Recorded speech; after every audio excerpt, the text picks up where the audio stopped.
Olá, você que nos segue e nos acompanha no Clique RDC. O debate hoje no Estúdio Condá foi muito envolvente, porque tentamos compreender os caminhos legais. O Brasil ontem parou, pelo menos no meio político, com a condenação do ex-presidente Lula. Portanto, os integrantes da OAB da subseção de Chapecó estiveram aqui e tentaram traduzir isso para a gente. Reinaldo Mombelli, o que a gente tem que entender? Pela primeira vez na história, um ex-presidente tem uma condenação criminal. A justiça cumpriu seu papel? Bom dia, Raquel. Prazer estar dando essa entrevista para vocês. Entendemos que a Justiça cumpriu seu papel. As instituições, à medida que estão amparadas pela Constituição Federal, exercitando essa delegação de poder que tem, deram implemento a essa ação penal contra o ex-presidente, que desagou nessa sentença condenatória. Então, pela primeira vez, se tem, uma condenação de um ex-presidente, de uma pessoa que tem uma projeção política muito forte no país, uma pessoa que tem uma construção política que veio dos meios operariados. Então, parece estranho, que a gente assista isso no país. Mas isso demonstra, Raquel, que nós estamos evoluindo no aspecto do poder judiciário. As instituições estão trabalhando, estão funcionando.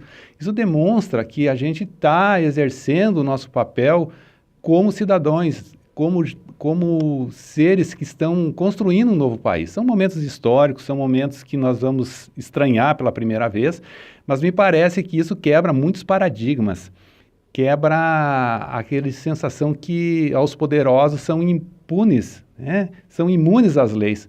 Não, isso demonstra que todos são afetos à lei, inclusive os políticos, À medida que cometerem ilícitos e forem apanhados, serão processados e julgados. Então, a gente assiste com naturalidade, com tranquilidade. Estranharíamos se isso não tivesse acontecido.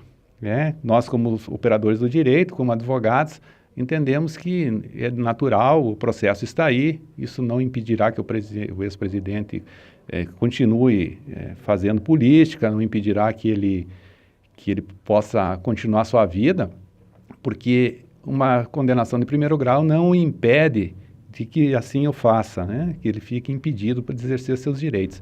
Então é o Estado de Direito funcionando. Isso é uma alegria, eu acho que é um avanço que nós estamos vivendo hoje no Brasil. Obrigada, mas é também algo muito difícil de a gente exercitar. O próprio Mombelli é que coloca algumas dessas facetas. A gente não entendia um Brasil onde um grande pode ser preso, um grande empresário, um grande político, uma pessoa muito conhecida do público possa efetivamente ser preso. Não é o caso do Lula. E as pessoas também estão se perguntando muito isso, doutor Joel Machado. Também integra a OAB subseção aqui de Chapecó. Como eu compreendo, o Lula foi condenado, o doutor Mombelli explicou, ele pode e vai recorrer, mas ele não tem os seus direitos políticos cassados. Bom dia, Raquel. Bom dia a todos.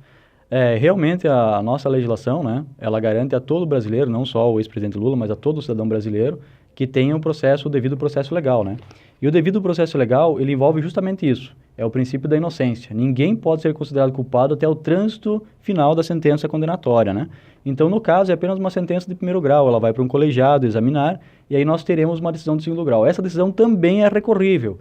Então, acatando os requisitos legais, ele ainda pode recorrer até 4 vezes, Então, se melhor, 3 vezes, vai para o segundo grau e terceiro e quarto grau, que seria o STF. Então, embora ele tenha uma condenação de primeiro grau, isso não impede que ele exerça os seus direitos políticos ainda. Os direitos políticos e direitos civis, eles são, de certa forma, suspensos somente depois da sentença final ter transitado em julgado, Enquanto tiver algum recurso cabível, ele ainda não poderá nem deixar de ser candidato, inclusive, Pois é, obrigada. E candidato, inclusive, à presidência da República. A gente tem que entender aqui há 2 tempos. O tempo da justiça e o tempo do calendário eleitoral. E eles são diversos. Então, podemos ter, sim, no ano que vem, eleição presidencial, Lula presidente. Para você que nos acompanhou, obrigada, Raquel Lang, para o Clique RDC, tentando, a partir de Chapecó, entender esses movimentos nacionais.